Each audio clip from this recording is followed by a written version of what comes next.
Bonjour à toutes et à tous. Aujourd'hui, je vais vous parler d'un sujet très simple en apparence, mais absolument fondamental en cybersécurité.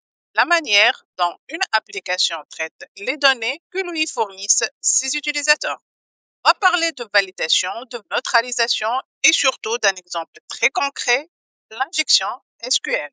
Si une application est vulnérable à la SQL injection, ce n'est pas un problème de hacker très intelligent, c'est un problème de conception. La règle d'or. La première chose à retenir, et c'est la règle d'or, c'est la suivante. On ne fait jamais confiance aux entrées utilisateurs. Jamais. Peu importe si l'utilisateur est connecté, le champ est caché, l'application est interne ou si normalement personne ne fait ça. Dès qu'une donnée vient de l'extérieur de votre application, elle peut être manipulée. Un attaquant, en réalité, ne casse pas une application calmement, champ par champ, jusqu'à comprendre comment elle réagit. Pourquoi c'est critique? Chaque application reçoit des données en permanence, formulaires, champs de recherche, paramètres d'URL, des API et aussi des cookies. Et si ces données ne sont pas correctement traitées, les conséquences peuvent être très lourdes. Fuite des données sensibles, contournement de l'authentification, modification ou suppression des données et parfois même compromission complète du système. Et pourtant, la cause est souvent la même, mauvaise gestion des entrées utilisateurs. Validation et neutralisation. Très souvent, on entend oui, mais on filtre les caractères spéciaux ou on a mis une protection. Et là, je pose toujours la question, est-ce que vous validez ou est-ce que vous neutralisez? Ce n'est pas la même chose. La validation, c'est se demander, est-ce que cette donnée correspond exactement à ce que j'attends? Par exemple, un âge doit être un nombre, un identifiant doit avoir un format précis, une date doit respecter une structure donnée. Si la donnée ne correspond pas, on la rejette. C'est simple, clair et efficace. Et surtout, on valide avec des listes blanches, jamais avec des listes noires. La neutralisation, c'est autre chose. Ici, on se demande comment empêcher cette donnée d'être interprétée comme du code. On accepte la donnée, mais on empêche son effet dangereux.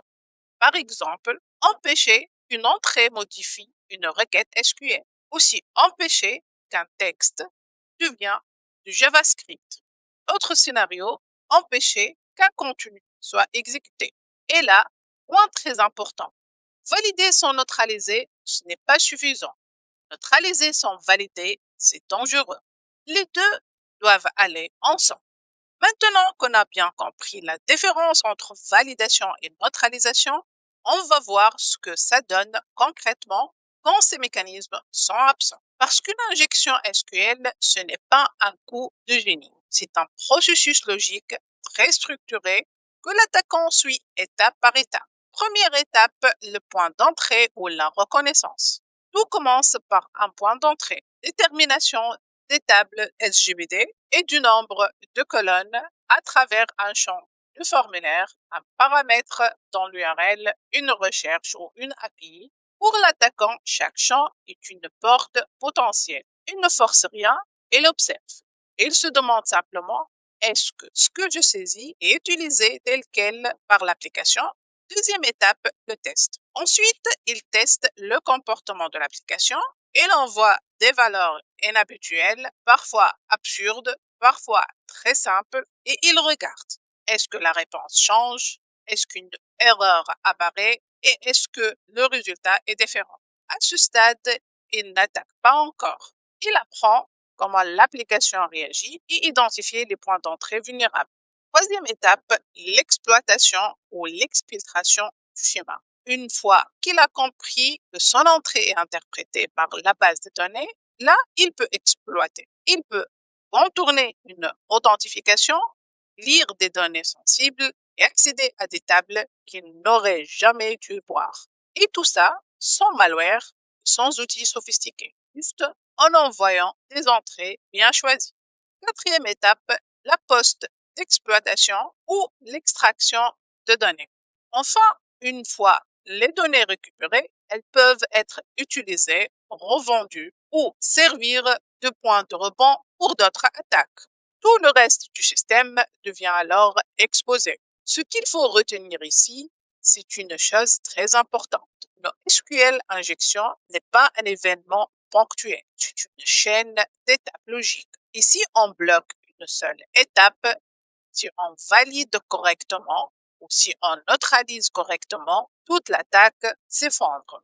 Pour que ce soit encore plus clair, on va maintenant voir un exemple très simple qui montre comment une mauvaise gestion des entrées utilisateurs permet de contourner complètement une authentification. Nous allons maintenant reproduire ce scénario en temps réel dans DWA.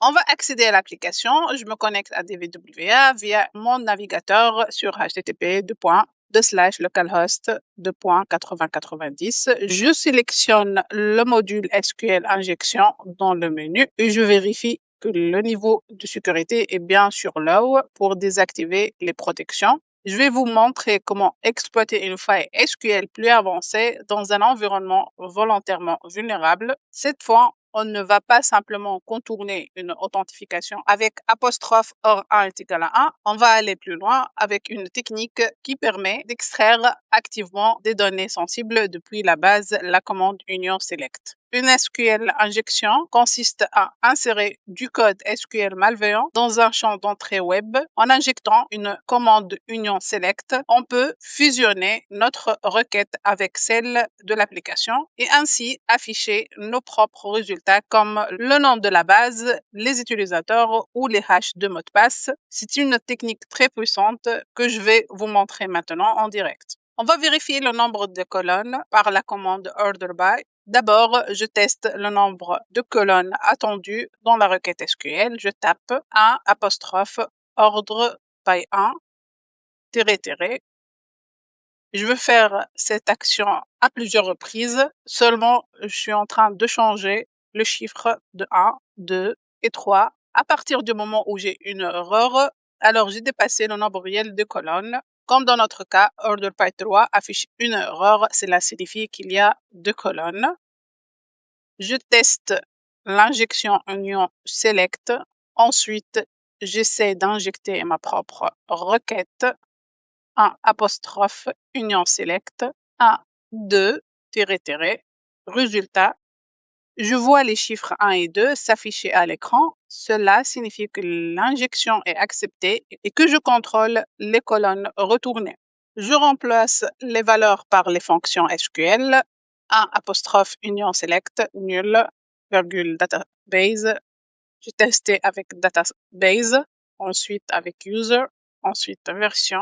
Et voilà ce que j'obtiens. Le nom de la base de données, le nom de l'utilisateur SQL connecté et la version exacte de MySQL utilisée. Ce sont des informations internes précieuses pour un attaquant car elles permettent de préparer une attaque ciblée. Je peux maintenant extraire des utilisateurs. Je vais directement lire le contenu de la table user à travers la commande union select user password from user. Résultat, je vois qu'il s'affiche toutes les informations et les hashes des mots de passe.